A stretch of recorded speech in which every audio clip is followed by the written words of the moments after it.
This is a common problem, this whole life insurance and child support thing, because what I find a whole lot of times is that parents will go in to get their child support order, whether it's through their divorce or whether they're just going in, you know, and filling out paperwork to show up in child support court to get their child support order. And a lot of times they are just so sick of the other parent that they're willing to just, you know, get the basic child support order and just get out of the courtroom and get the other person out of their lives, and they don't really take the time.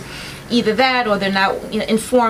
well informed enough to know that there are many pieces of this moving puzzle of child support that needs to be taken into account. And one of those pieces is the all-important piece of life insurance, and I'm going to tell you why. So let's say that you have an absent parent who's paying you $1,000 a month, and you're getting $1,000 a month every month for your child support, and you've got one of those good absent parents who's actually paying you your $1,000 a month. And then let's say there's an unfortunate accident. You know, there's an illness, there's a disease, there's an accident in the street, and the absent parent passes away. Now, you no longer get that $1,000 a month because that person is no longer there to pay you $1,000 a month. There are some parents who say, oh, but I'm covered because I'll be able to, you know, get some Social Security. Well, I think we all know these days you can never count on Social Security for much these days anyway, and you cannot ever recover that same amount of money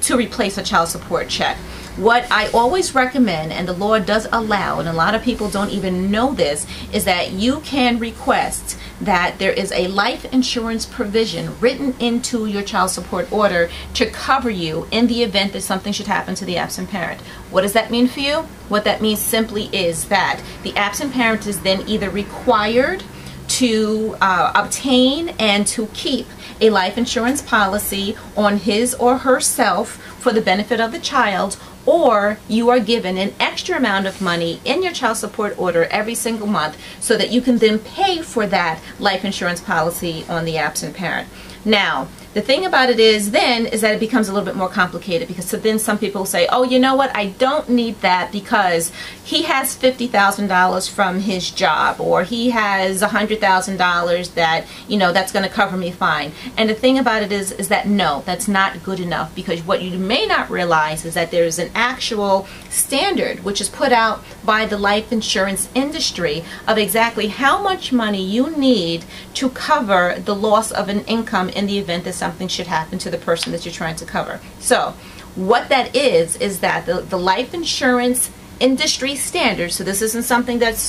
Deadbeat Diva is making up, the standard is that you need $100,000 in life insurance to cover every $500 that you need to replace in pre-tax income. So getting back to the $1,000 a month example, if you're getting $1,000 a month in child support, what that means for you is that you would need to then have a $200,000 life insurance policy on the absent parent to cover and replace that $1,000 a month that you would be getting in child support if something should happen. Now, what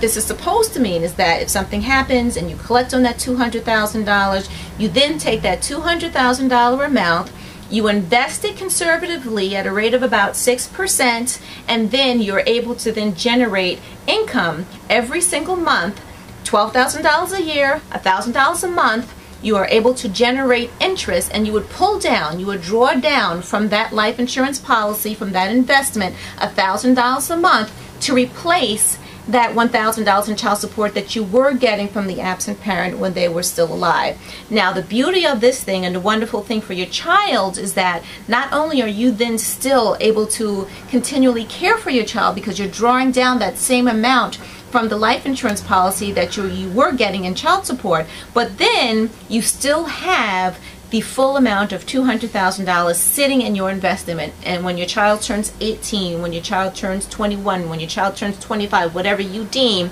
you can then turn around and turn that money over to them and say, this is now our gift to you.